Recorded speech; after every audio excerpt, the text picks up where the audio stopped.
Welcome to the 5G podcast. We're glad you're here. We hope you enjoy our conversation about God, guns, games, goals, and gastronomy. Now sit back, relax, and enjoy this week's episode. I must notify you I am on call, so I haven't gotten any calls yet this week. Already? Yeah, it's because I'm training, so they're cycling me through quicker, so then I can go on the normal rotation like once every 3 months. Yeah, gotcha. That is reasonable. Yeah. That makes sense. So I have a partner I'm on call with. I can call if anything gets too spicy.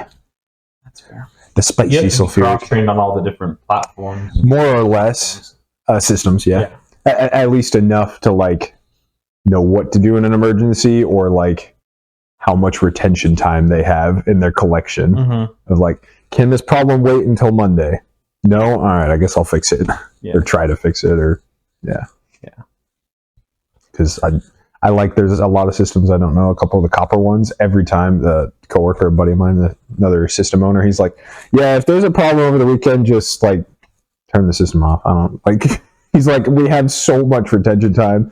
There's just like barely any flows from the factory of that type of waste stream. So he's like, I don't care. Just leave it till Monday. And they've got a big old holding tank to like or whatever. Mm-hmm.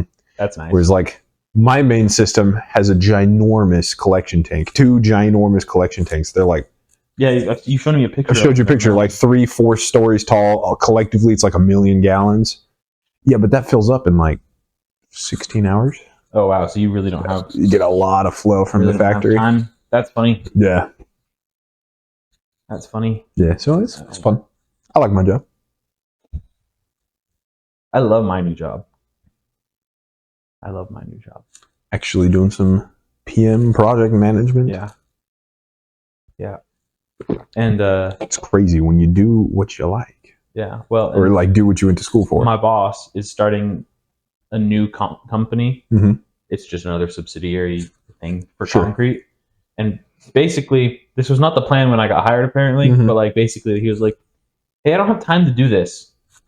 So like, you're gonna do this. You're gonna just be a manager. Just run that, not run that company, but run the company." Yeah. At least that's like been my understanding so far. And that's what I've been doing. And maybe he still does the financial, part of owning everything, but like. Well, but I already do most of that for all the other companies. Yeah. Okay. So like, it's a good time.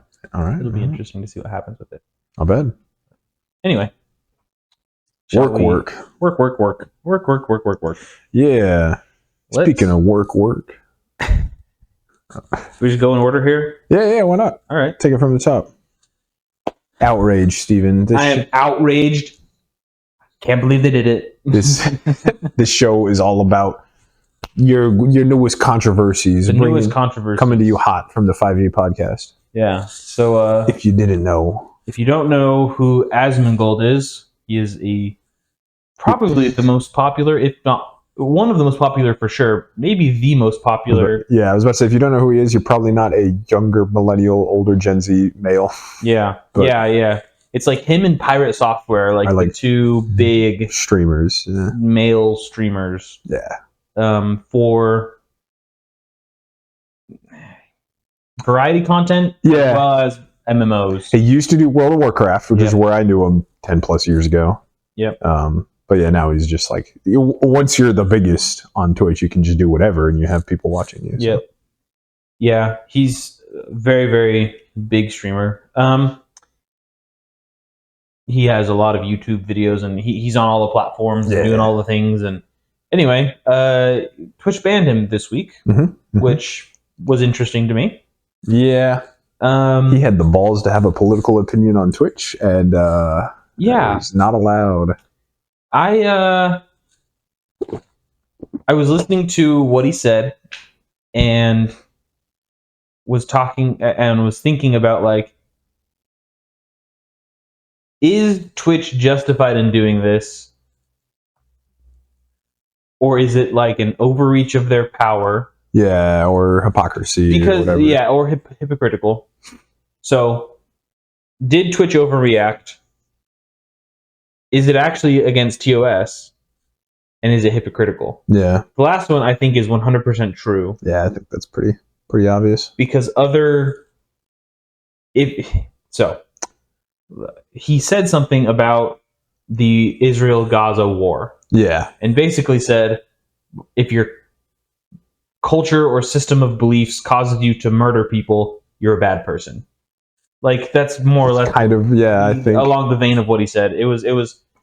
It's hard because I saw the one, like the actual him saying it once, but then I couldn't go back and find it later because everything had been like terminated Scrubbed, and cut. And then there was just headlines, you know, when that always happens, like even with politics or whatever, it's people just change the words around and you just clickbait.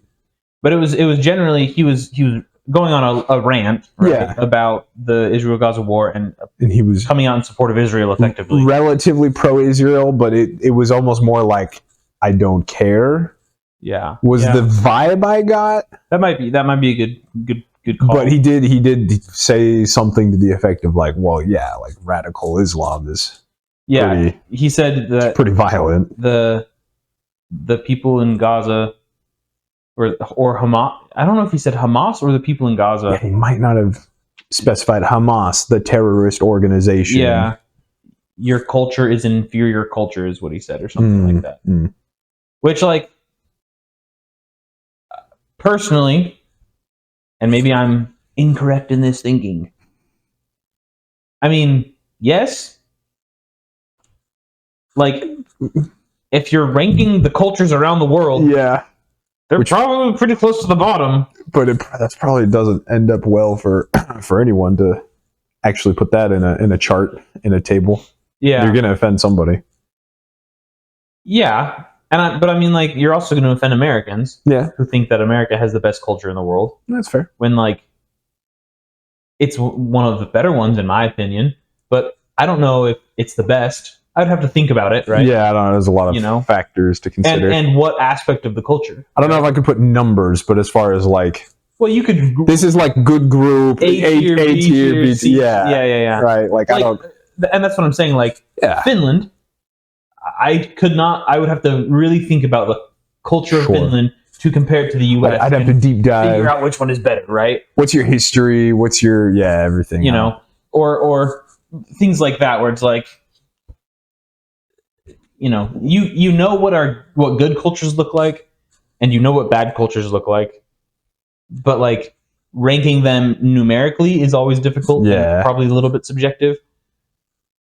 And then ranking them like A class, B class, C tier, D tier, E, F tier, whatever, right, is like a little bit easier, I guess. Sure.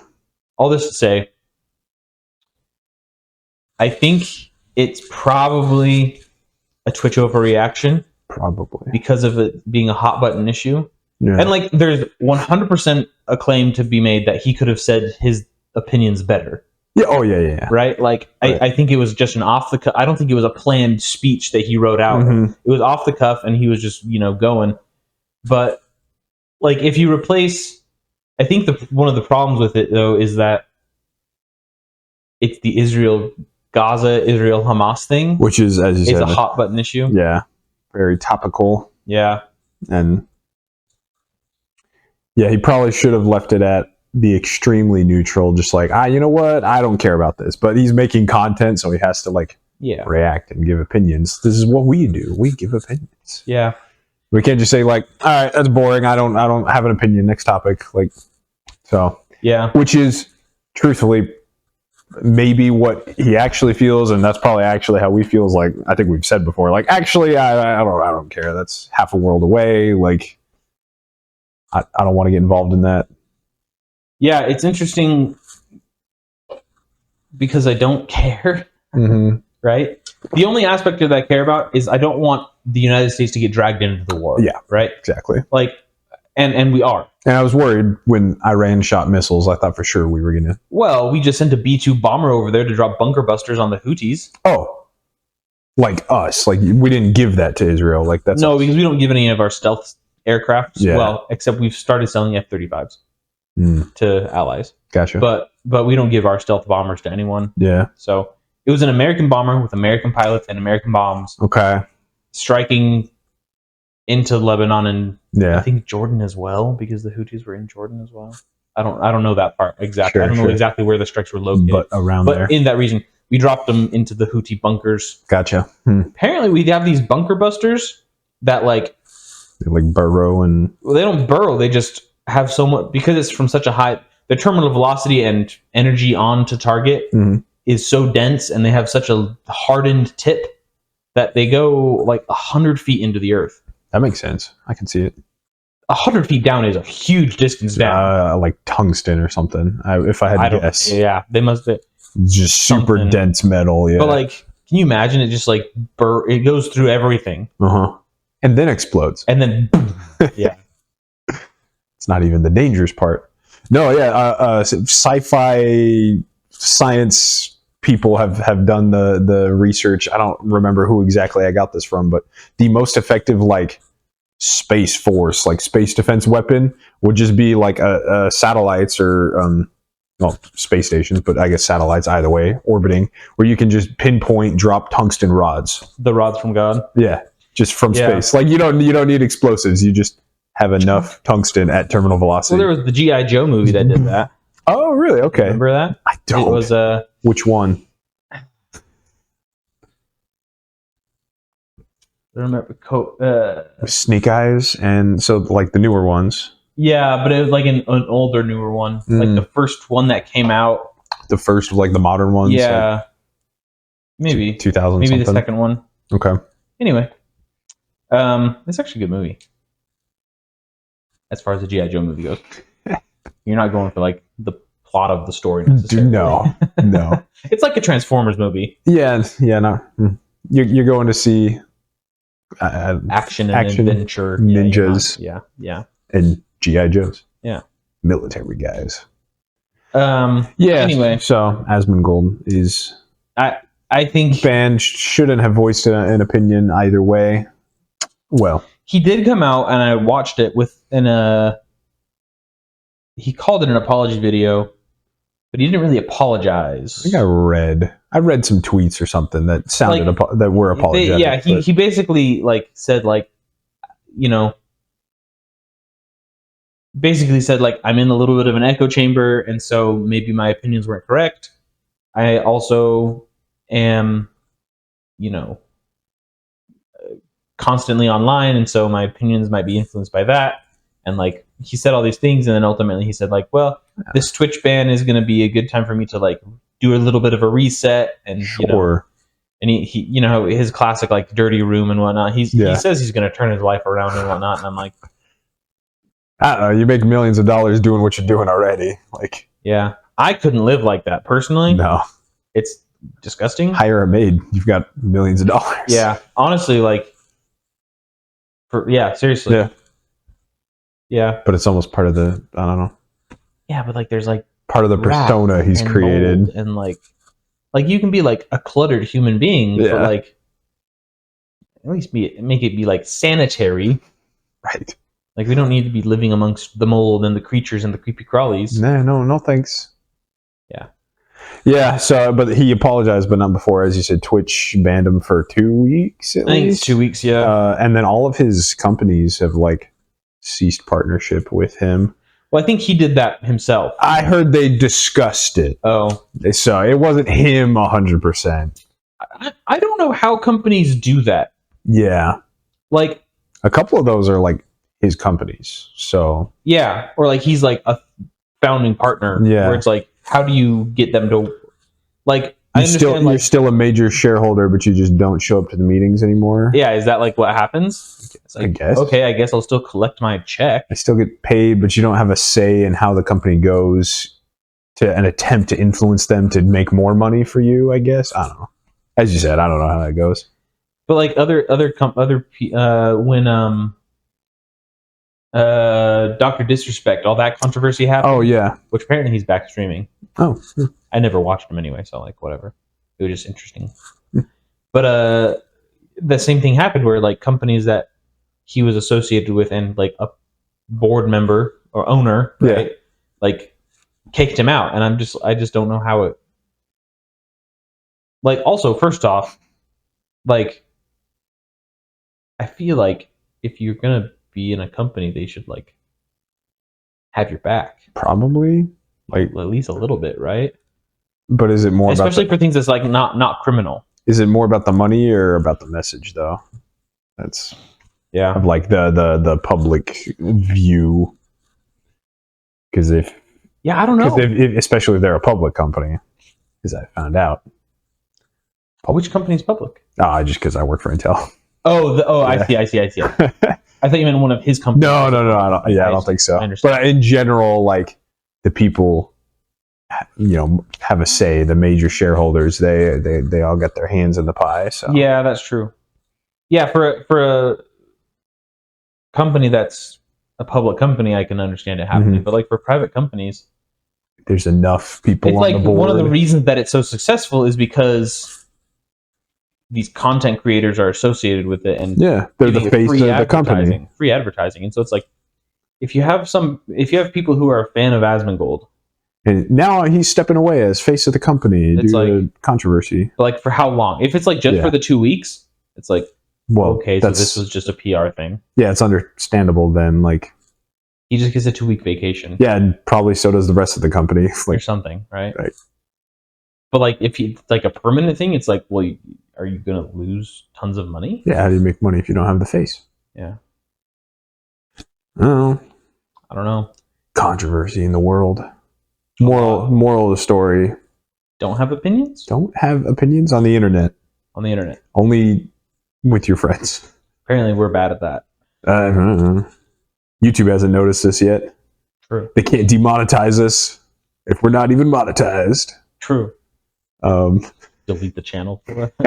I think Israel is not. I think we should have our tier list of the best cultures in the world, Trevor. Best cultures. Just purely subjectively. I did on that topic. I did want to say, like, yes, you can rank cultures by good or bad, sure, right? But like, it's also a continuum of what is in your culture, right? Okay, yeah. Like, a culture is not necessarily like, you almost need like a good culture, a neutral culture, and a bad culture. Within one, or are you saying those are your tiers? No, those are the tiers. Those are the tiers. Right? Okay. If you're not breaking it into like A tier, B tier, C tier. Okay, just right? Good, neutral. Good, neutral, bad. Okay. You have to have the neutral. And I think that's important to consider as well. It's not like, because you're always going to have outliers, right? So when you take the bell curve of you're doing your math, the statistics to group into the tiers, it's like the average. Yeah. Because Islam as a culture is not that bad, but then there's radical Islam that creates a lot of terrorist groups, and we've been fighting the Middle East for decades. So when I was living in Africa, some of my favorite people were Muslims. Yeah, right? And they were great. And we had religious discussion, and they were smart and intelligent and kind and giving and fantastic human beings, right? Mm-hmm. And so the Muslim culture inside of Mozambique was awesome. Was great, yeah. That's cool, yeah. And so I think there's because you have cultures, right? And then you have cultures inside of cultures. Yeah. Right? Totally. Where it's you have either political or religious or there's the barbecue culture inside of the US. That's fair. I can see it. There's the Southwestern culture, there's the hippie culture, there's all these different cultures that make the country. So it's hard to obviously the smaller the group of people, the easier it is to culturize, assign them a culture. But you and I live in the United States. Mm-hmm. We are part of the United States culture. The US, yeah. So someone from New York. Yeah. And they're completely different than us. Even though the subcultures are vastly different. We are United States culture, we generally have the same history, the same whatever. Well, and then you have the Western Hemisphere. Yeah, that's true. Culture. Western culture, yeah. And then Eastern culture is completely different. And then even in Eastern culture, again. Well, that's what I'm saying, right? It's all the subs. We're Western culture, right? But so is Spain and Italy. Whoa. And those are vastly different cultures than the US. Yeah. Hard to rank. So I think it's difficult to. There's obviously objective bad. Yeah. But then there is neutral. Yeah. Right? In my opinion. I can see that, yeah. Why not? Anyway. Now we'll stop being canceled. What was the next thing? Cut back in. Robots? No. World. Oh my god. Yeah, I had to say this because I've seen advertisements everywhere. You remember that one game we used to play, New World? We've definitely mentioned it on here before. For sure.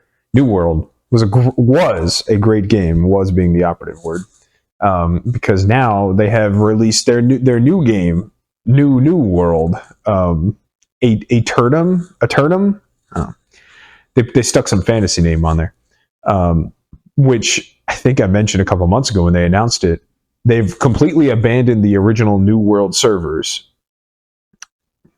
Yeah, the original New World, and now they're trying to grasp a New World audience by launching to consoles with like a new price tag and new servers, like I was going to say soft reboot, but it really is a hard reboot of the same exact game. But they're just like abandoning all of these like PC players that were their beta testers for 3 years that the game's been out. It's weird. It's Amazon Game Studio, which I don't normally have an issue with because they're not the same as, Daddy Amazon, even though that is who they're funded by. Amazon Game Studio is normally fine, but they have made some weird choices with this game. You can tell Daddy Amazon was like helping their advertising money because I've seen it all over the place. Yeah, so have I. And it released this week to like nothing, like crickets chirping so far from what I've heard. Like, there's advertisements, but nobody's talking about it. Like, yeah, I'm surprised streamers haven't been paid to play it. Right? Yeah. Well, for the past year, the game has been abandoned. Like, yeah, they just gave up on advertising. We're developing for the past year, and then they're like, we're just going to sell it on console, try to scoop up some more money, and then bounce. Like, and I hope there's not unsuspecting console players who buy into it because it's already a dead game, dead on arrival. Yeah. And even the like loyal fans who were still playing, I did hear reports about this. They literally shut down the servers. You can't even play your old characters. You have to start fresh on the new ones. That's annoying. So even on PC, but now that's like you have to go play on the cross-platform servers with the Xbox and the PlayStation players, the new players. That's crazy. Yeah. That's crazy. Why? I don't know. It's the same exact game. You have to buy it again, first off. If you're doing it not on PC. On PC, it updated on my Steam. Okay, yes, it updated, but I think you have to buy the DLC, the base game DLC. No, it's their original DLC, the one that had the horse that we never played. It had like the desert map, because now that's just part of the base game. So even though you updated, I think you have to buy that like $30 DLC so that you're the same update, the same version. That's retarded. I'm pretty sure, not 100% sure on that one, but. That's ridiculous. That's what I remember hearing a few months ago, at least. That's ridiculous. Yeah. That's crazy. It's a wild, wild world out there. New world. That's super crazy. How? All right. Yeah. Well, all right. I don't know what Speechless to say on top of that. They've killed it. It's dead. Yeah, there's a lot of games that I think are gonna die here soon. It's crazy, man. Spectre Divide. Spectre Divide is already had less than 2,000 people on it the other day. Oh, on a weekend. I think you just checked. I don't know what day it was. Oh, okay. I didn't look myself, but it was I heard they had like on the Reddit little news, like here's our roadmap. Yeah, but I don't know. Yeah, I think it has potential. I think that game specifically has potential, but so did New World. Yeah, and they've killed it apparently. Whatever. People. Back in my day, you go to GameStop, you buy a game, you play the game. There's people online playing the game. Yeah. I don't know why we can't have bangers like, the original Halos or whatever. Like, there's so many people. Everybody had Halo. Some of the old Call of Duties, like, those games lived, they thrived, they had developers, they had advertisers, like, everyone was playing, having a good time. But no. Yeah, I think it's Are we oversaturated? Probably. I think that's the biggest problem, is that when the first Halos came out, Facebook, Instagram, YouTube didn't exist. Yeah. Netflix existed, but as a DVD service, DVD right? rental, yeah.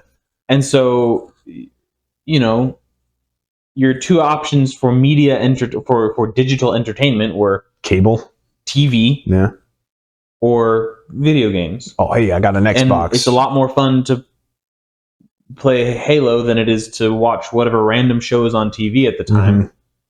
You know, maybe there's a good show that you really enjoy watching, but it only comes out once a week, and or so once every 2 weeks, or you watch for an hour or half an hour, and then you're done. Yeah, if you don't like the show that comes after, like, and then you go and grind Halo. Yeah, which fair enough, right? And it was a sort of, as you mentioned, less social medias. It was a way to communicate with people. Well, and bring your friends together, because you would have 4 controllers on your Xbox, and you'd come play 4-player Halo, and the LAN party. I mean, you could even have 8 people show up and then switch off, or you could System Link. Yeah, it was. I would get flamed for this in the comments if we had all the Xbox fanboys, but I think it was only the 360 let you do System Link. I don't know if the original Xbox did, but nonetheless, 4 to 8 friends. Yeah. But even like, you could have as many people as you wanted over, and they would just like watch. And your buddies try to kill each other, and then absolutely, and then you're all blaming each other for looking at each other's screens, and totally. You gotta put up the cardboard the cardboard divider. Yeah, you stare at your screen. Yeah, I mean, it was a different time. I like, especially looking at a lot of old like game FAQs, because they're all like wrong. You couldn't like look up information about games. People just like posted on message boards online of just speculations and stuff. Like Easter egg hunting was like bigger, because there was less social media, less connection, but actually probably more connection, because you were like actually connected with people on message boards. You were trying to figure out what they knew, and compared to what you heard, like even talking to like people about Halo, 1, 2, 3, like people have totally different stories and different histories. Like, oh, hey, did you know about this one trick here and boopadoo? And I'm like, oh, I'd never heard that before. Yeah. Like, oh yeah, you can actually cut through the level here down this. Oh no, yeah, I do that one. I did that one all the time. Like, I think probably we're oversaturated. Yeah, and that all of the games that come out are so similar in terms of, I mean, a lot of games that come out don't have new mechanics. Yeah, or new. That's fair. Like, it just feels like everything's been done. Yeah, nothing was as revolutionary as that era. Like, 90s into the 2000s gaming was peak.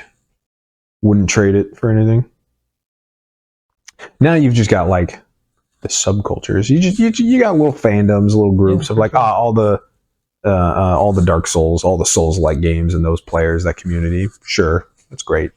The MMORPG players. Yeah, definitely. All the MMO, you can get communities that way. But I don't know, nothing feels the same. Like booting up some Call of Duty Zombies with the boys. Yeah. And we're all in different rooms now, obviously. We're all different houses. Yeah, it's different states. Different worlds. Yeah. But like it's interesting. And it's cool that can be a thing where you can communicate across the world almost, right? Yeah. But at the same time, it's like there's something missing. Yeah, the social aspect. Well, and one thing that's interesting is games like SMITE, for example, which were not like the most popular games ever, but I mean, they had a loyal fan base, and I mean, you never waited more than like a minute and a half, 2 minutes for a queue. Oh no, yeah. I mean, I think their average was around 10,000 to 15,000 concurrent players every day. And then weekends obviously boosted up. So there's usually enough players around your relative skill level. It's only on Steam, and it's on PlayStation consoles, and Xbox too. So and it's all cross-platform. Yeah. Right? So, but like SMITE 2 is coming out, and no one's playing SMITE 1 anymore because they're all waiting for SMITE 2. Yeah. And so Hi-Rez, the company is having a bunch of layoffs. Right. And so it's like, well, are we actually going to get Smite 2? And then what happens? Like, oh, Smite 2 just doesn't happen, and then Smite 1 is like Already kind of dead again. It's like no one gets that anymore. It's interesting. It's a very interesting world to see what's going on. Yeah. I almost think that people announce games and give us too much information before they're actually out. That's fair. Yeah. Because you're trying to like build hype. Talk about this, I think, on ad nauseum, but you're trying to follow their like quarter to quarter earnings. You're looking at the bottom line, like, oh, we got to build hype for it now, X amount of quarters ahead of time. Yeah. Oh, we got to delay because we're not quite ready. Like, yeah. It's like you can announce like a short teaser trailer of like, we are announcing Smite 2. Yeah. Or the Halo 6.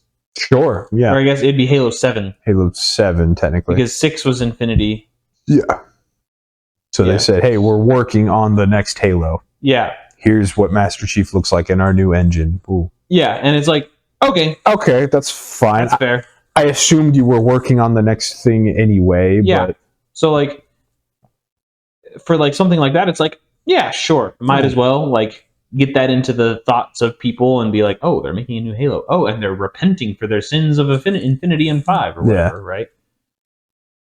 So it's like, cool. All right. Fair enough.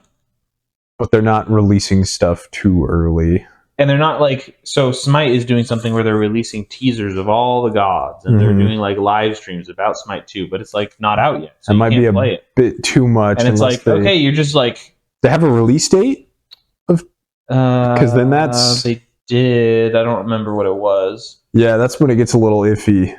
Of like, if you don't have a release date, and you're like still just releasing, like, yeah, we're working on. Well, and I've been listening to a little bit of it because I loved Smite, right? Smite 1, and like some of the characters they're changing a lot of the characters. And some of them are like good changes to their abilities, right? Yeah. But then they're also doing it where like different characters. So this is going to go wait. I won't do that. There were physical ability characters and magical ability characters. Yeah, that's right? how the game works. And you could only build the physical or magical items, right? Yeah. Now you can build any item. Okay. And which is fine if your characters are physical or magical, right? It's like, oh, well, I still need, one of these magical items is really good because it gives you an ability once you hit your whatever ability, right? Okay, like if you're powerful enough with all of 6 other items or 5 other items, you can throw this 7th. You can throw this 6th one in there to do whatever, right? And I'm sure there's going to be. That's not really a thing that the average player does. The problem is that each character is now magical and physical. Oh, that's weird. Their abilities only scale on magical or physical, but also they scale on both as well. So, for example, Neith's 1, physical. Neith's 3, magical. No. So if you want your damage to... That's too complex. Why? You had a good formula before. That's what I'm saying. You had a formula before that was League of Legends, but simpler, so we can play it on console. Yeah. On Smite, you make money. Not as much as League of Legends, because you're not as competitive or whatever, but like, there's not as much of the min-maxing like that, which is what you're explaining. Like, that's too much. It's too complicated. They don't know their fan base. Yeah. I don't like it. Oof. I don't think that they should have done that like that. But yeah, that's tough. What are you trying to take? It just makes it way more complicated. Yeah. It's like, okay, so now I have to instead of looking at 200 items for a physical character, now I have to look at 500 items, right? Probably, for everything, for everyone, every single item. Well, and they're adding items in too. So right. And there's like 100 something different playable gods. I mean, 170. There we go. Yep. I thought 200 was too high, so I wasn't going to say that. But I think it's 170. No. It's like, so yeah, so you have to like. So one of the nice things about I played Hunters, right, with ADC, And one of the nice things was like with every ADC, there is a perfect build for every ADC, right? Sure. But there's also a general build that like works for every ADC. Well, Steven, I'm going to stop you right there. You can't call them ADCs anymore because that's a term from League of Legends or maybe all the way from Dota. It's attack damage carry. So League of Legends calls them ADC for attack damage, the physical, or AP, ability power carry, an APC. Well, an APC is a military vehicle. Well, also true. But now you can be a magical or a physical. So now they're just C's. Carry, which is what they were named. They're named in SMITE. It's carry.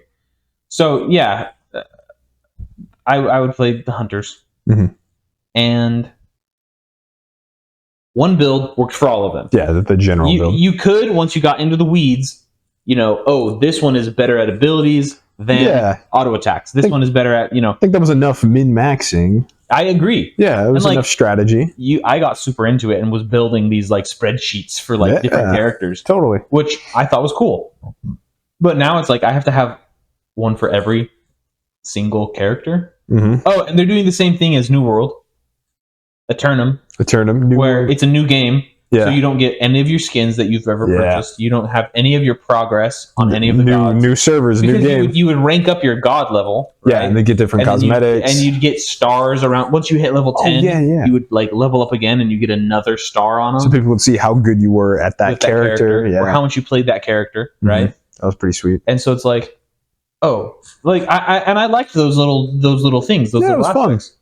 But now it's like, I've played Izanami or Danzaburou so much that I had like 2 or 3 stars on them, right? But now it's like I'm at level 1 again on them, and like I have to, and like you don't get any like in-game benefit for being that high, except for cool skins for free. Yeah. Now you have to do it again, and it's like from nothing. It is a new game. That's what they decided. But nobody's going to play the first game if they're moved all their development, all their bug fixes to the new game. Yeah, I don't know. Games, man. I don't know. It's interesting. I've booted up a couple new games this past week, and it's like new old games, and just dude, something about it. I don't know. They just feel different. Like you just get a glimpse into a different era. Speaking of Halo, I booted up Halo 3 ODST, which I never played back in the day because I thought it was weird. I'm like, you're not Master Chief. I don't want to play this Halo game. But turns out it's good. It turns out it's actually pretty fun. It's actually a pretty cool game. And I can just get the nostalgia of like, even though I didn't play this game, I was like, this takes me back to an era, just a different era of gaming. And it just feels like this is a fresh story, complete game, like full experience. I don't know. It's just different. It's different than like hearing about everything they're doing with Smite 2, for instance. Yeah, and it's not just Smite. That's just the one that I have paid attention to because I loved that. I loved Smite 1. I mean, I haven't played it for nearly 2 years now.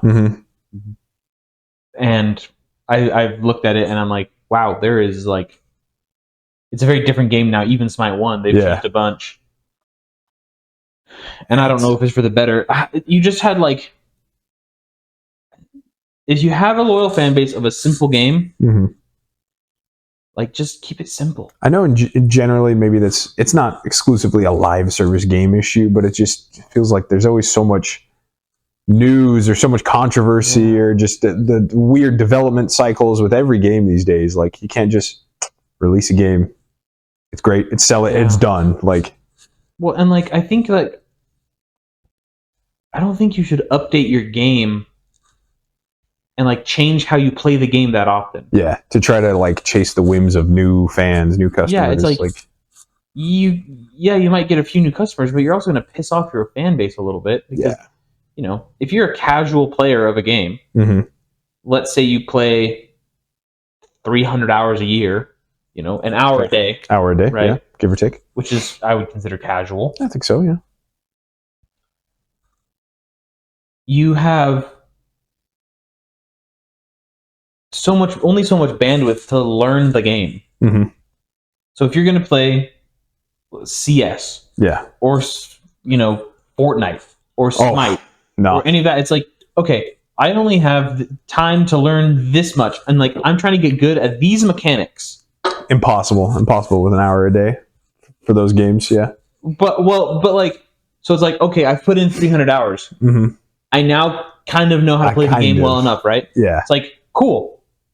By the way, we're changing. We're adding this mechanic, and now like that thing that you know how to do is irrelevant. Yeah. It's like, oh, on SMITE, I'm 300 hours in. I finally learned how to rotate, or I know what timing on the clock. It's like, oh, and now I know like, oh, I need to get the map this camp awareness first and this camp second, and do all this, and like I know, oh, at this time stamp, we should probably be over here, all getting the one of the big titans in the in the jungle. We should be getting the other one. We should do all this stuff, and then oh, by the way, now there's like this third thing that you have to do. Change up. And now there's this other thing, but we're taking away that one. But also now we're adding. It's like, what the heck, man? It's like adding a different map every 2 years is probably fine. Sure, as long as it's like generally the same. As long as the change is like a progressively slow thing. Yeah, right? But changing like even features. I heard about Space Marine 2 this week. They got minorly, maybe majorly review bombed because they like changed the rolling mechanic or whatever, like just slightly enough. I don't think it was as simple as just like they give you more iframes and vulnerability frames or less in vulnerability frames, but it was like the animation looks different or it's slower. And so people have been playing that game for a month. They're already like used to the game. Yeah. And then they're like, oh, but actually that was wrong, so we changed it. And so now people have had to adjust, and they don't like it because now you pick up an old game like Halo 3 ODST. That game is full. It's complete. It's finished. Yep. You get good at the game, you're good at the game. Mm-hmm. And now the Space Marine 2, people complaining like they have to relearn how to fight certain enemies because they were like based on rolling a certain way or whatever. Yep. Like some minor gameplay change that was not necessary. It wasn't a bug or anything. Yeah. Yeah, I think developers are too hands-on with games now. Yeah. Like, if there's bugs, fix the bugs. Totally. If there's problems, fix the problems.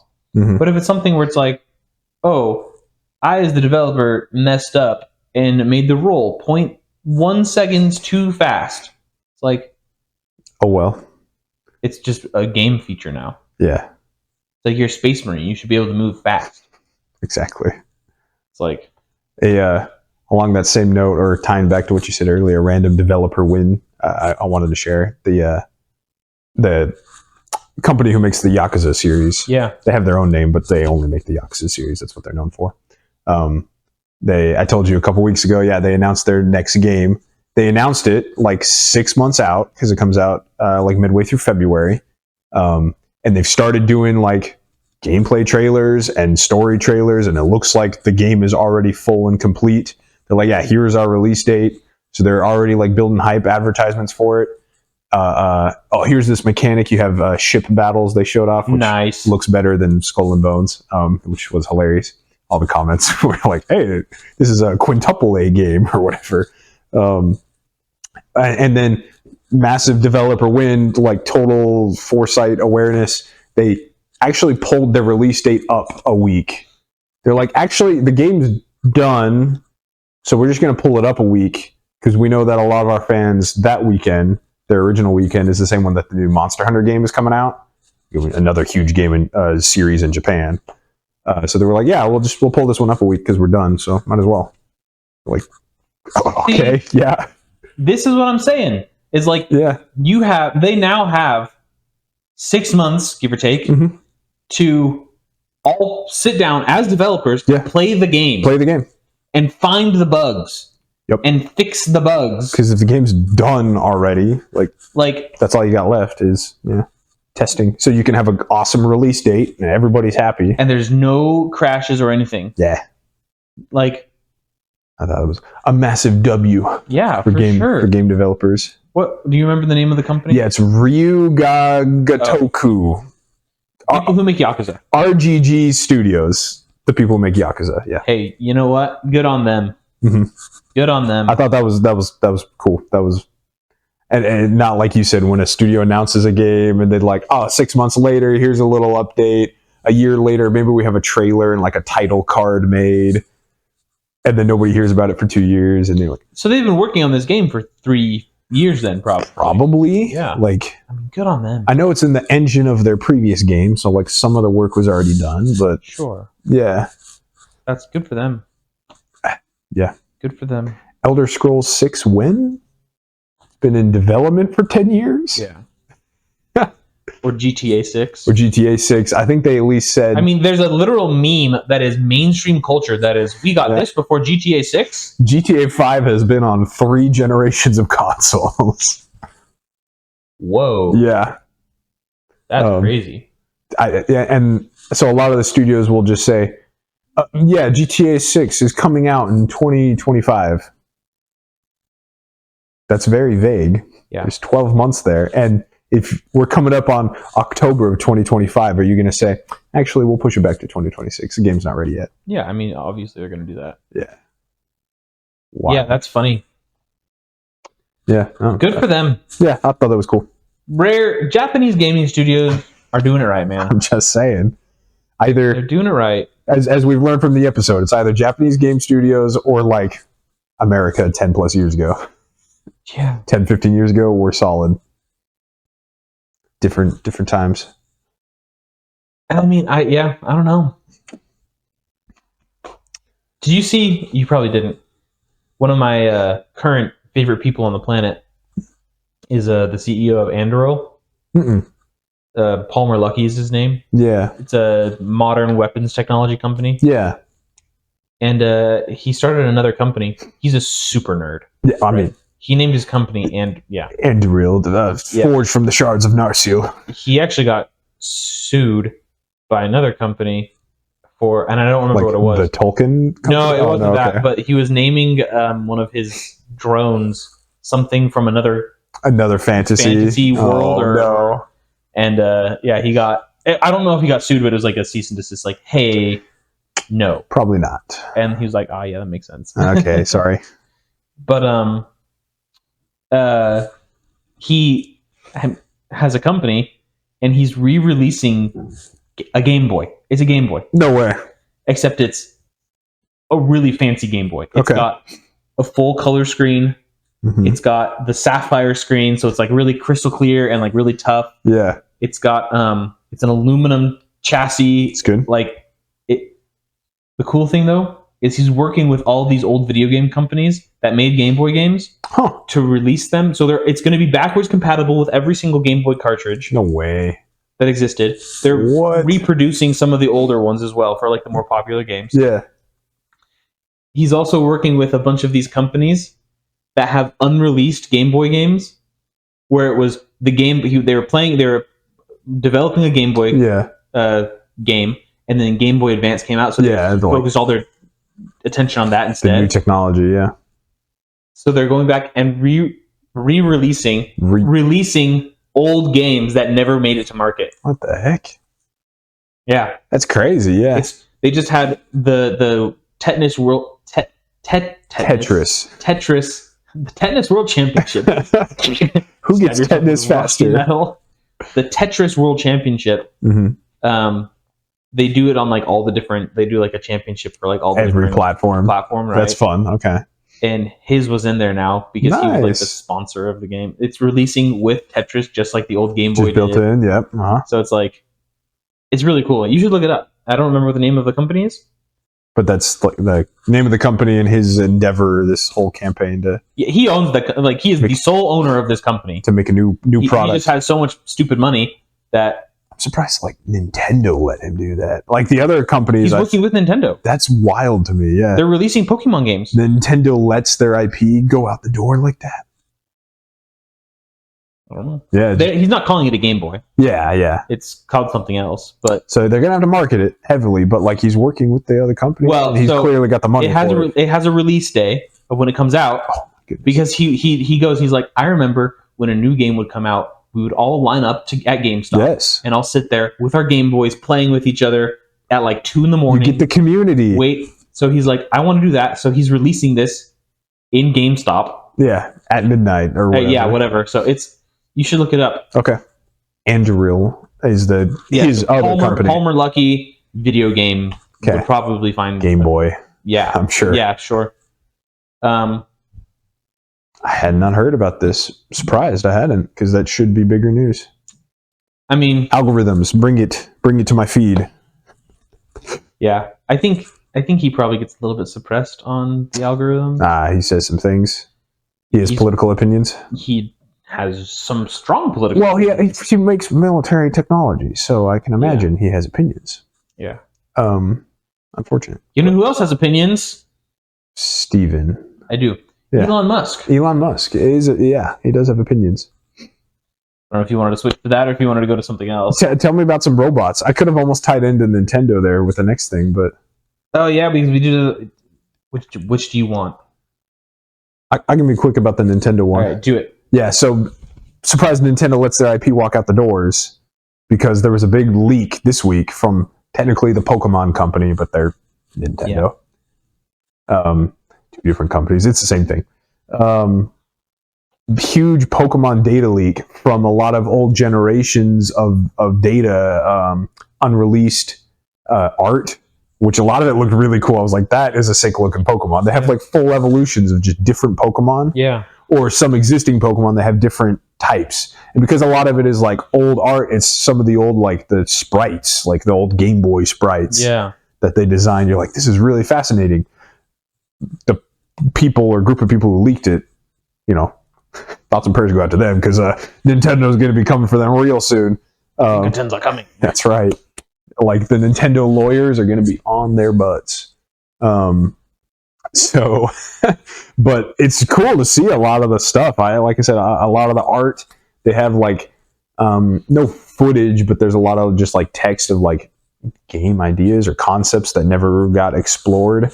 And some of the controversy or some of the memes, even some of the stuff that's come out is some of the like lore that was uncanonized, but at one point was official from the Pokemon company.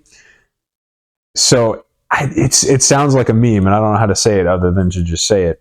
You know that Pokemon Typhlosion? He's from Gen 2. No? Maybe Cyndaquil. He's like a little... I do know that one. Okay, Typhlosion is his evolved form. Oh, okay. So he's like a big mongoose-looking thing, but he's a fire. He's like a fire mongoose. Yeah. There have been some allegations come out against Typhlosion.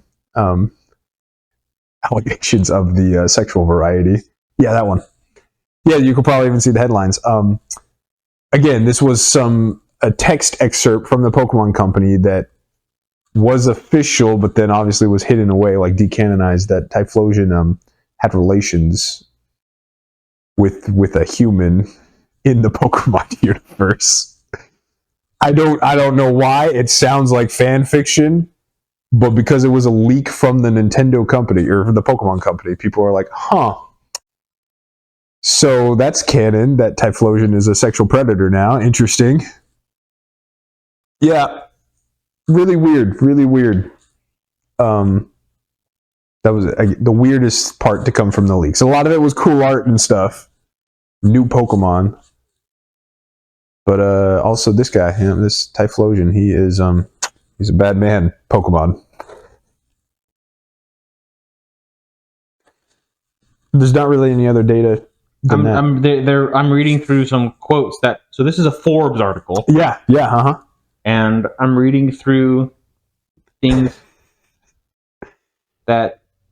Well, it just leaves us with more questions. Yeah. Like, there's not enough data that was leaked. We need more info. So, F off, Forbes.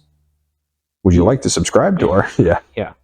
You can get 10% off for this month if you subscribe. Oh, yeah, that's right. Mm-hmm. So, this is the first one that they start off with. A long time ago, when the boundary between Pokemon and human was unclear. Yeah. It's like, okay. Hold up. And the next one is, you have broken the branch. Your father will be here soon. I'm going to do something bad to your father. If you kill me, you can have my eyes, my voice, and my heart. Oh.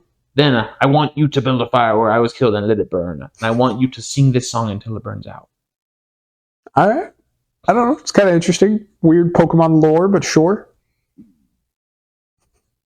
All right. Fair enough. Yep. And then long story short, he goes on to have relations with a woman, and she bears a Pokemon baby. Yeah. Yuck. Yeah. It's weird. So the memes have been funny. Yeah, I'm sure. Like, because the other Pokemon are like, Typhlosion, what are you doing here, man? Like, we can't hang out with you. Like, whoa. So if you're a fan of Pokemon, you probably already know. But if not, there's some funny memes out there for you this week. Sorry if Typhlosion was one of your favorite starters from Generation 2. That's funny. Bummer. That's very funny. So then one of the best memes I saw, right? People are compiling the list of like 2024 is a wild year, and it's like all the like sexual predators and pedophiles that have come out this year. Typhlosion in October. It's like, we should have known. We should have seen the signs. That's really funny. Yeah. That's really funny. Yep. Another one gone. That's funny. All right. Robots. So tell me about the robots. I thought this was really interesting. And I'm going to... we got 15, I think. Yeah, cool. Yeah. Yeah. Plenty of time for robots. So Elon Musk it wasn't his demo, but it was like basically the only thing that was released at this demo was his stuff. Oh, okay. He released 2 new cars, or is not released, but is showing them off. Demo, yeah, they're in testing or whatever. Yeah, so he's got the Robo Taxi. Oh, yeah, okay. And the Robo Bus. That makes sense. That's cool. So the Robo Taxi, it's another Tesla. It's a Tesla that's automated. No steering wheel. Oh, so you can't even... No pedals. Yep, there's a touch screen and that's it. Wow. No door handles even. Cyberpunk has those actually in game. It's really cool. So wirelessly charges as well. Nice. So you have a charging pad. Apparently everyone's concerned about that because it's like, yeah, but the car's sitting above the ground. So like the charging pad, it's not like wirelessly charging by like snapping to it like your phone wirelessly charges, right? It's like there's like far away. That much space. So it's like, what happens if you like accidentally drop a wrench down there? They're probably going to be like at, if it's a public utility, like at depots in the city. Well, so it's supposed to be, so you're supposed to have, companies are supposed to switch these over to like their taxis. Taxis, right? Yeah. But then also people are supposed to be able to use it to like commute to work and then have your car go and be a taxi, like an Uber for you. Okay. I don't know. That's never going to I guess in my head. Everyone says that.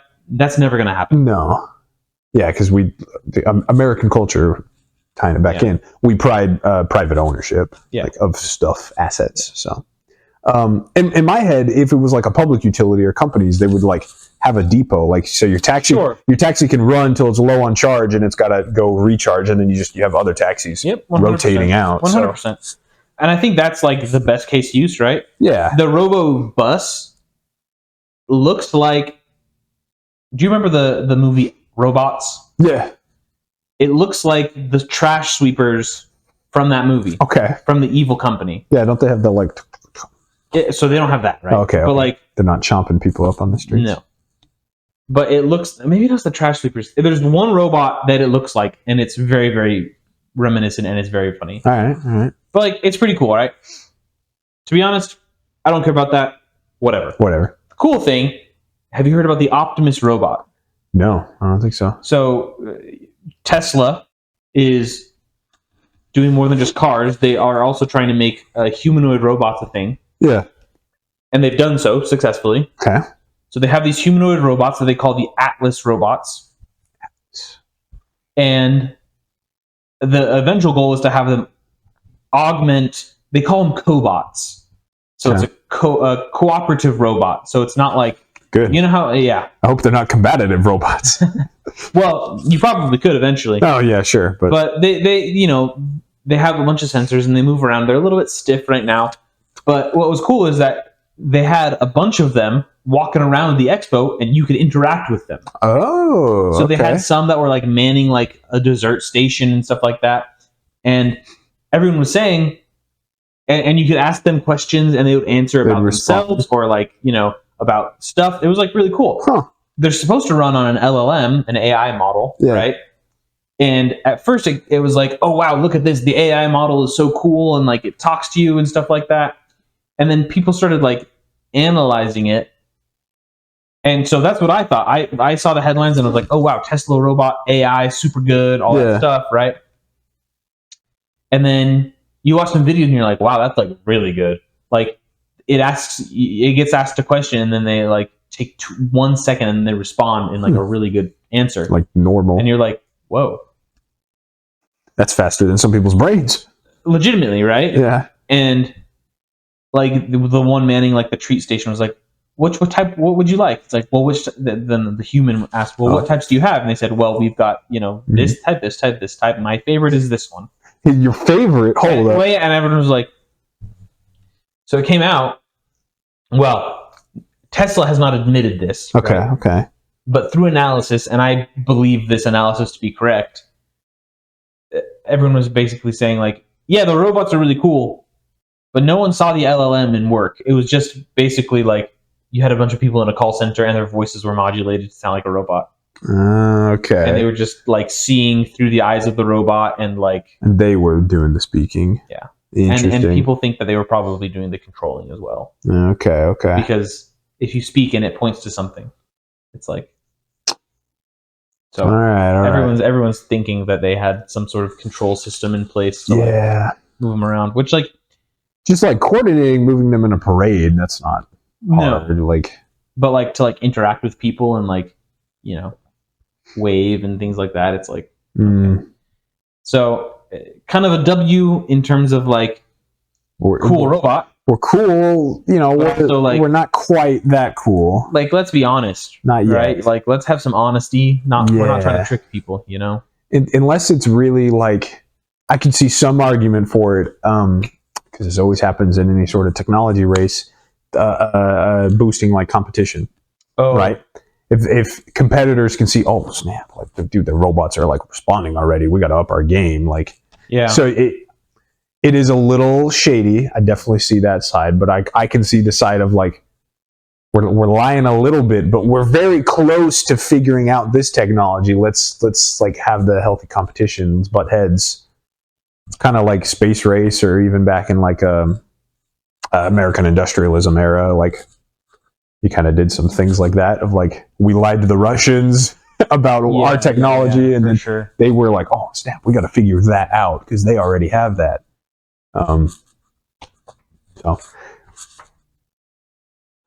It's cool though. Finishing point, it's cool, and we're close, even though we're probably not quite that good yet. So I think the biggest problem is going to be like, if the robots have to connect to the internet and then run off of like a server-based LLM, it's going to be really problematic. Yeah. Just because like it's so much information, the latency between it's not going to make it feel human, so to speak. Right. But if you can build a real artificial intelligence, because in my opinion, and maybe my opinion is wrong, these LLMs are just complex programs. Yeah. They're not AI. No, yeah, not really. Like in my opinion, right? Mm-hmm. Like you've given them just oodles of data. Yeah. And that's all they are. Yeah.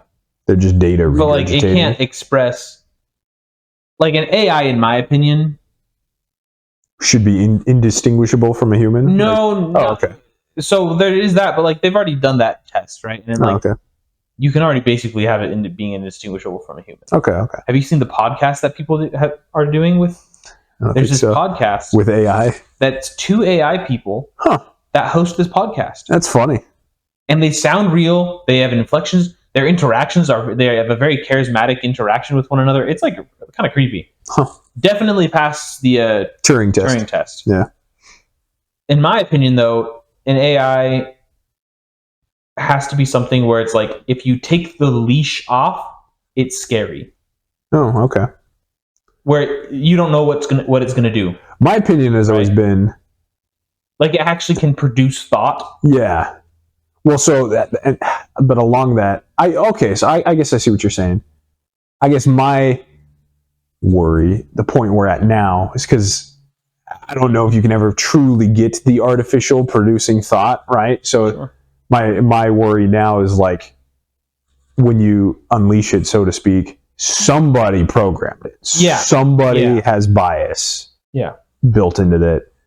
You see it on the show Person of Interest, where the character like makes an AI, and they do a lot of flashbacks. And it is, but it's slightly sci-fi, even though it's set in modern.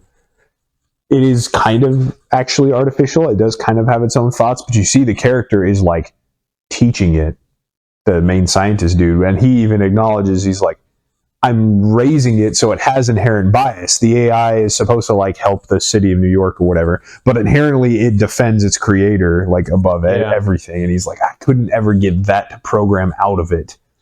Yeah, which in my opinion, that proves it's an AI. Yeah. Okay. Right? Because it's true artificial intelligence. Yeah. Because if you can't program it to do something you want, and it has autonomy in that aspect, it's like, okay, that's a little that's worrisome. Really an artificial intelligence, not just an artificial program. Yeah. Because then you're right, then you can't control it, or you can't convince it. Like, I guess the argument can be made to like some humans as well are also pretty crappy people you can't control, or you can't convince, like terrible dictators. And exactly. Yeah. But do I want a proliferation of also AIs out there that could be effectively as evil as dictators? I personally think that artificial intelligence is... I think we should get as close to artificial intelligence as possible without actually making an artificial intelligence. Sure, yeah, like cap it there. Because every single... Sci-fi predicts the future. Yeah. As an aggregate. Definitely. 100% it does. Every single sci-fi universe does not have artificial intelligence. Yeah. Or if they did, it was like in the past of the sci-fi, like they had a big war.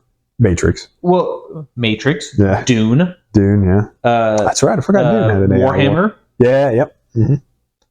Like, it's always like apocalyptic. Think about Battlestar Galactica. Guess what they're fighting? They're in the midst of an AI war. The AI war, yep.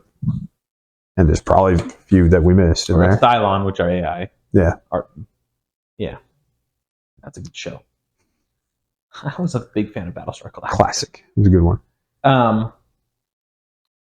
Even I think Stargate had one as well. Oh, you don't where remember. They fought, one of the civilizations that they find while traveling through the Stargate had like a revolution against AI or something like that. Yeah. It's like almost every... Star Wars doesn't have AI. Oh, it's true. Yeah, they just don't have they have programmed droids that are super intelligent. Very close, but like that's not the same. C-3PO, for example. It's very smart. Very smart. Has tons of information. In my opinion, we should try to make C-3PO... Yeah, I got where he can still have limits placed upon himself. Like, he even says... And they show this in the sequels. 9th one, whenever he dies. Yeah, he gets reset in the 9th. They got to go reset his mind, yeah. So that he can do the whole Sith Lord language or whatever. Yeah. Right? It's like, okay, he had programming that blocked him from doing a thing. But he could still do, like, besides that, he had free reign to do, he acted however he wanted inside of his limits. But he was still a program. He wasn't smart enough to go around that programming. Correct. And I think we should attempt to do that rather than making... Yeah, I'm a fan. A Cylon from Battlestar Galactica. Yeah. Rather than making an because that was... I don't know if you remember the lore of Battlestar Galactica. It's been too long. Cylons were created to be super soldiers so that humans didn't have to die. Sure, yeah. And so a super soldier is a mix between a clone and a battle droid, right? From Star Wars. So they did that in Battlestar Galactica and made this humanoid robot creature designed to kill, but it was an artificial intelligence. And so they would have these wars, and then all of a sudden the Cylons were like, hey, but we don't like doing this either. Yeah, why are we killing each other? So let's not. And then humans and Cylons lived in relative peace, and then the Cylons were like, we're better than you. They still have the super soldier mentality. Yeah. They're still like designed to fight. So like, bye. And then there was the Cylon-human war, and then there was separation between Cylon space and human space. Then there was a crossover event again, and they all fight it. Blah, blah, blah, blah, blah. Good show. Yeah. Old sci-fi? Yeah. Like battle cruiser sci-fi. Yeah. Like the battles in that show are like top tier. That was good. That was good TV. That was the one you'd wait once a week to go watch on cable or whatever. You had like the Messiah figures and anyway. So don't do that though. Yeah, I like Make a C3PO. C3PO. Yes. Battlestar Galactica Cylons. No, thank you. Mm-mm. I approve. I think we're probably not thinking about it well enough, and that we're actually trying to get an AGI. Yeah. Artificial General intelligence. General, yeah. So like a human. We're trying to make a human mind. Yeah. And I just don't think that that's smart. Nope. But I do think that getting up there in terms of like C3PO-esque, that would be okay. That's cool. Yeah, I'm okay to see us push there to get there. Mm-hmm. All right. We have do you have anything else that we wanted to talk about before my card of the week? No. Yeah, just politics. Who cares? We don't need that in our lives. Nah. A couple more weeks, and then we're done with politics for the next 2 years. Meh. Hopefully more than that, Trevor. Stay off the internet, kids. All right. Politics everywhere. I have... Oh, what the heck? It got rid of my card. Is it the new card that leaked this week? No. Oh, okay. Which one is that? The Marvel. Oh, cards. more Marvel? Yeah, more Marvel. I did see... they officially confirmed the Marvel leaks we talked about a couple weeks ago. I saw the Captain America one. It's pretty good. Yeah, they're doing a secret layer, so they have like 4 or 5 like spells associated with each of the Marvel cards that we leaked. So you're like, oh, that's kind of cool. They got different arts for them. Yeah. The card I chose is from 2022. The Double Masters set of 2022. Okay. Double Masters they might have had some new cards. I thought Double Masters was all reprints. Anyway, I don't know. It's a Planeswalker. Okay. A 3-color Planeswalker. No. It's a white, blue, black. Oh, so it's Dakon. Nope. There's another white, blue, black Planeswalker? No, I don't know. Aminato. Oh, yes. The Fate Shifter. The Fate Shifter. She's a reprint, yeah. Oh, is she? I'm pretty sure. Really? Let me see which version of her. It only says Double Masters right there. Only Double Masters. No, she's got to be a reprint. She's from Commander set originally, I think, because she can be your commander. Yeah. Yeah. She was from, I think, a Commander Precon. Once upon a time. Probably not that long ago. Maybe 2018 or 2017. Oh, so actually it is 2018 because there's rulings from 2018. Nice. Okay. So she's interesting. So she can be your commander. 3 mana for 3... 3 pips, 3 colors. 3 colors for a 3 value card. Yeah. It's got a +1, a -1, and a -6. Mm-hmm. Starts at 3? Starts at 3. Yep. So +1 is draw a card, then put a card from your hand on top of your library. That's good. The -1 is exile another target permanent you own, then return it to the battlefield under your control. Under your control? Yeah. Oh. Okay. Which is very interesting. Yeah. I want to read you the ultimate oracle text. Okay. The rulings, I suppose. Yeah. And then the -6 is the ultimate, right? Is very fun. Is choose left or right. Each player gains control of all non-land permanents other than Animato, the Fate Shifter, controlled by the next player in the chosen direction. Okay. So basically, you just all swap hands. Swap permanents. All non-land permanents. Yes. That's fun. Okay. But, so, that combined with the -1, if I swap with you, I still own those cards. Yes. And so I can exile one of those cards and get it back. Get it back, yep. So I can, if she's not your commander, so she can be your commander. If she's not, you can get your commander back if you want them. When you or any other card that you had. You swapped everyone's boards. Some of the rulings I thought were fascinating. Because it's maybe not counterintuitive, but like very specific. So the first one is, you draw a card and put one back, all while Animatu's first ability is resolving. Nothing can happen between the two, and no player may choose to take any actions. Correct. Yeah. Which I thought was fascinating. Because it's all one phrase. Draw a card and then put one back on top. Like, you can't respond or do anything. You can't cast another spell in the middle of that, but neither can anybody else. Yeah. Like, I thought was very interesting, where it's Mhm. like you kind of get like a reprieve from anyone to be able to do anything because like it's like you draw a card and then you can just think. You get advanced knowledge. Yep. You can just think for like 5 minutes if you wanted to, and no one can do anything. I'm still resolving this ability. And then it resolves. Definitely. The other ruling is Animatsu's second ability can target any permanent you own, including those under another player's control. Yep. Control and own are different in Magic. This one I wanted to ask you about because I think they've changed this. Oh, okay.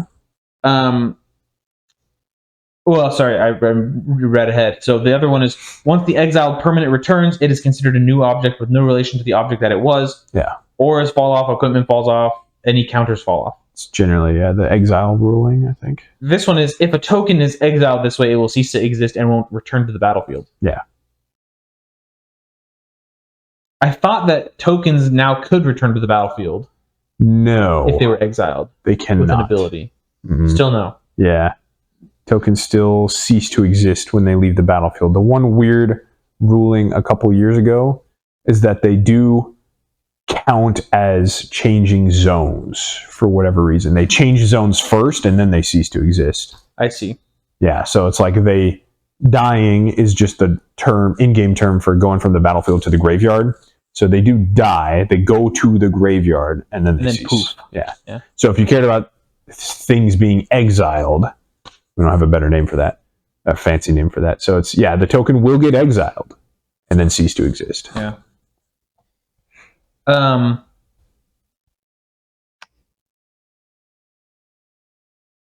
So the other one that I thought was interesting is the effect of Aminatsu's third ability lasts indefinitely. Yeah. It continues to apply after Animatsu leaves the game. Okay. Oh, you could really hose somebody. You could really hose somebody. Yeah, because like you give them your board and then you die and then their board disappears with you when you die. Yep. But everybody still has the shifted boards. So that's what it says right here. The next ruling is, in a multiplayer game, if a player leaves the game, all cards that player owns leave as well. Yeah. The effect of Animatsu's third ability stops applying to all permanents that player controlled, and control of them reverts to their previous controller. Okay. So. That's funny. But. Oh, yeah. So then whatever was on your board goes back, and then this guy's board gets empty. So now they have 2 boards in a 4-player game, right? This guy has no board, 1 board, and he has 2 boards. Oh, gee. You play Kingmaker if you are about to die. Yeah. You can just like, I kill them, and then I die, and then... I'm going to rotate right first, and then, you can play with that a little bit. Yeah. Oh, that is funny. Nice. Aminatsu, the Fate Shifter. Yeah, I've never played a game with her as a commander, but it's cool. Esper Planeswalker commander. Yeah. And it would just be like, whether or not she's your commander, I guess, would just be like weird board control, like... Just a bunch of shenanigans. Just shenanigans. It's the shenanigans deck. Yeah. It'd be interesting. I don't think she doesn't like make me want to build a deck around her. Yeah. But it could be interesting. It'd be fun, yeah. It'd be goofy. That's what I have. Excellent. 10 out of 10.